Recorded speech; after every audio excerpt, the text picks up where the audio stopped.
Pob haf, mae miloedd o bobl yn cael eu denu rhai o fynyddoedd uchaf Cymru mwyn mwynhau y cerdded. Ond sawl yw'r rhain sydd wedi gwisgo'n addas ac yn barod am bob math o dywydd.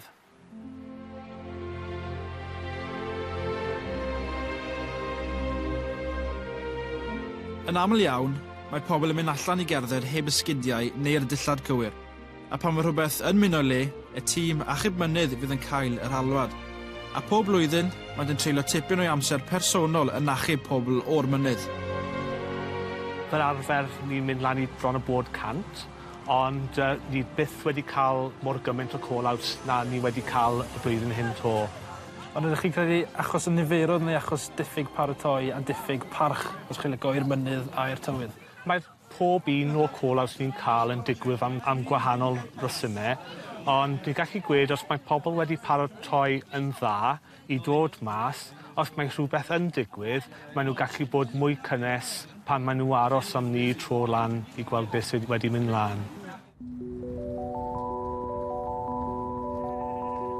Achos hyd yn oed os mae'r tywydd yn braf pan chi dechrau'r daith ar droed y mynydd, mae'r tywydd yn gallu newid yn gyflym iawn unwaith chi ar eich ffordd lan.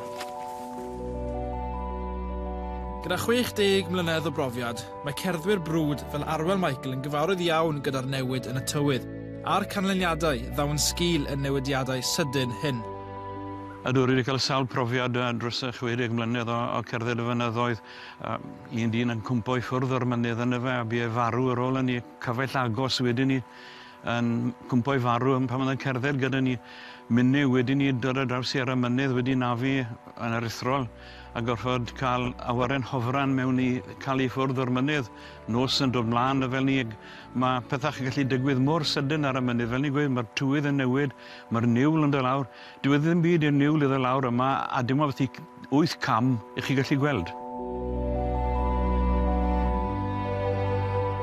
A mae hyn, gan bod y mynyddoedd yn cael tipyn o ddylanwad ar tymheredd, glawiad a gwynt.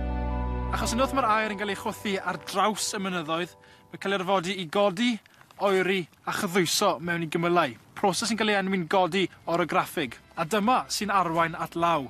A dyma felly pan mae tywydd ar y mynydd yn gallu newid mor gloi. Felly beth sydd angen i wneud mwyn bod yn barod am yr elfennau? Mae'n lot wych os mae pobl gallu cael yr amser i paratoi cyn mynd mas ar y mynydd.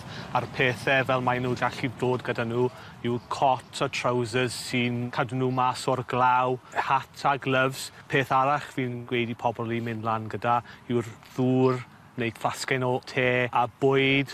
A os mae pobl eisiau, maen nhw gallu mynd lan gyda GPS hefyd.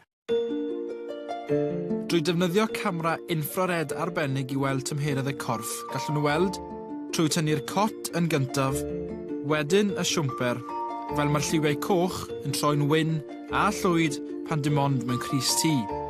Gyda tymheredd allanol y corff wedi disgyn o 25 gradd Celsius i 17 gradd o fewn eiliadau.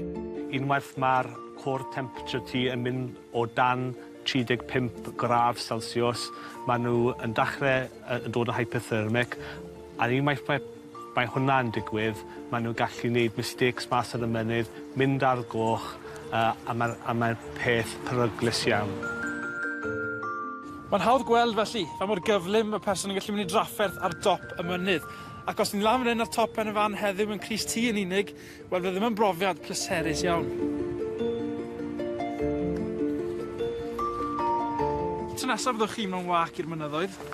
Cofiwch bacio'r pethau cywir a wneud yn siŵr bod chi ddim yn peryglu bywyd eich hunan, yn ogystal â'r rhai fydd yn dod i'ch achub.